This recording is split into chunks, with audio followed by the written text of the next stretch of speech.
food, baseball food, pizza, wings, and beer. You know, you can bring your kids in and, you know, they can play pool or play the video games, or they can sit with you and watch TV too, because you got the TVs in every dining room. It's such a place that you can come in with your family and sit down. And again, it's family oriented because it's family owned. When you walk in here, it's like a TV show, Cheers. Everybody knows your name. And you can expect that from in here because everybody knows everybody else. Sideline Guys back on the air, sidelineguys.recordernews.com. Brought to you as always by our friends at Crystal Ristorante, 72 Lion Street in Amsterdam. Hi everybody, Mark Robards along with Adam Schindler as always.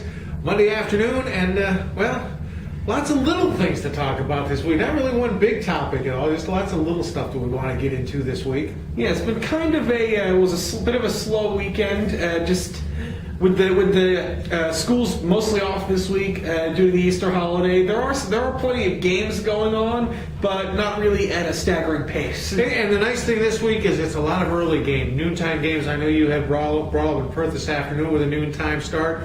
I've got Fort Plain and Fonda tomorrow with a noontime start. And you know, I hate to do this, but I got to do a shameless plug. A lot of you may not know this, but when we're out on the road covering our games, you can actually follow the play-by-play with us on Twitter. Recorder_sports. Adam and I both tend to like to do play-by-play from our games, or at least give you regular updates throughout the games. So if your favorite team's playing and you can't get there, check us out on Twitter. Again, it's Recorder Sports, Recorder_sports. I know Adam did the Brawl in Perth game today. I will be tweeting the Fort Plain Fonda game tomorrow, and you'll be doing Amsterdam on Thursday as well. Yeah, Amsterdam against Schenectady, and Amsterdam, after a couple of rough losses last week, back on track. Back on track today. An 8-run fifth inning to pull away from Bishop McGinn, beat them 9-1. 6 strong shutout innings from Ryan Brinkman, who's looked real good through 3 appearances this season, and that was the win that this team really needed. They lost a little bit of that early season swagger when they started 3-0 and losing to Gibbons and to Catholic Central. They just didn't really seem cohesive in those 2 games. But today they struggled offensively for 4 innings, didn't score, but then the 5th inning they get a big burst. And that's what they need. They need that balanced production. And that's been the kind of the modus operandi of this team offensively all season, so at least to date so far. A lot of missed opportunities, but when they put it together, big innings. I know I saw a 5-run inning from them in the opening game, another 5-run inning from them last week when I saw them lose to Gibbons. This is a team that it seems that they build off the momentum that they give to each other. Yeah, this is not a team that's going to sit back and wait for the solo homer. They are a team that they like to play with guys on base. When they're not getting guys on base, you can see them get frustrated sometimes, especially as I saw in the game against Catholic Central on Friday when they came and they were absolutely stinging the ball off of Mike Doyle. And everything was going right at somebody. And as Bob Noto told me, when you hit the ball hard and it just goes right at someone and you don't get anything at it, it's not your day. You start to get down. Yeah, exactly. And I know Bob joked with me way back at the beginning of the season that these are guys that don't like to play small ball either. They like to hit the ball all over the yard.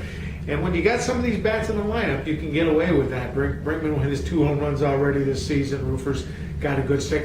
Basically, I think you go from about 1 to 7 in that lineup. You've got pretty good hitters in there as well. Yeah, Tom Miller today drove in 4 runs. Actually, Bobby Noto down a little further in the lineup, kind of got that rally started.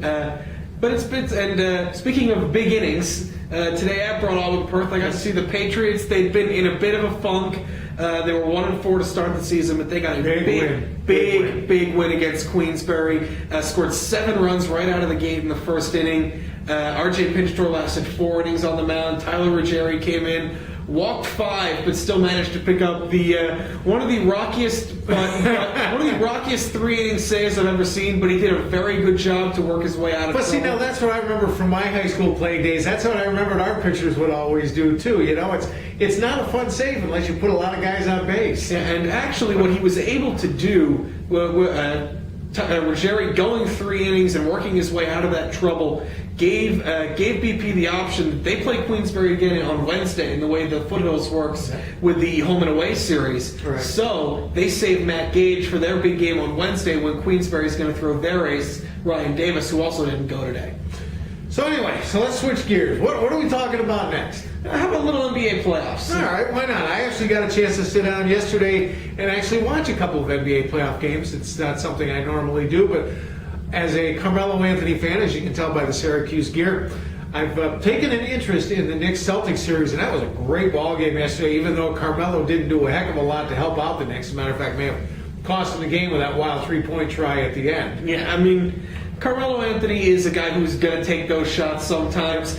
You question maybe the assertiveness of Mike D'Antoni not insisting that they get the ball to Amari Stoudemire as hot as he was yesterday. At some point down the stretch. But when it comes down to it on the Celtics side, Ray Allen has really cemented his legacy as one of he's the all-time leader in three-point shots made. He's really putting himself up in that Robert Horry. He's the Reggie Miller of his generation. Reggie Miller as a great clutch shooter. Yep. You cannot guard him the way the Knicks did last night, where somehow on a hideous switch, Ronnie Torioff ends up guarding him on his game-winning three-pointer. Yeah, and as Reggie was known to do to Spike Lee during those classic Pacers Knicks series, basically Carmelo did the old.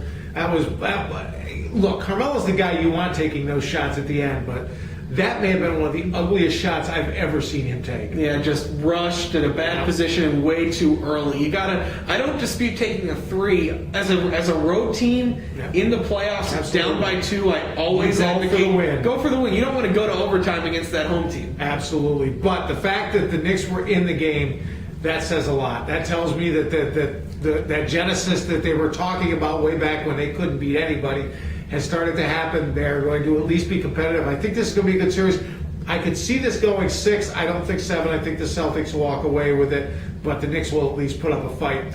Meanwhile, on the other coast, I got a chance to watch the Lakers against the Hornets yesterday.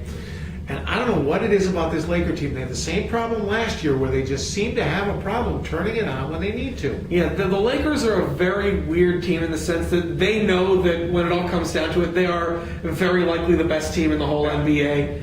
But it's going to come down to that one game where Kobe Bryant's going to have to beat Kobe Bryant again. And you know it's coming at some point or another, but the way they played last night, and all credit to Chris Paul. CP3 had a great ball game. Absolutely incredible game. Absolutely. But it's going to come down to Kobe Bryant and Pau Gasol really stepping into those old roles and just kicking this team in the pants again. Yeah, absolutely. And meanwhile, the Spurs lost in their opening game yesterday. I mean, you've seen so many of these higher-ranked teams getting upset. The Magic lost to the Hawks in their opener. This could be one of the wilder NBA playoffs in recent years. Yeah, it's why those high seeds are loving the fact that it's no longer a best-of-5 first round. Thank goodness. And on that note, we'll wrap it up for the early part of the week. We'll see you again near the end of the week. Talk a little more high school baseball. We get a chance to get a few more games under our belts and whatever else is going on in the world of sports. Once again, it's the Sideline Guys, brought to you by Crystal Ristorante, 72 Lion Street in Amsterdam. For Adam, I'm Mark. We'll see you later in the week. Thanks for watching. SidelineGuys.recordernews.com.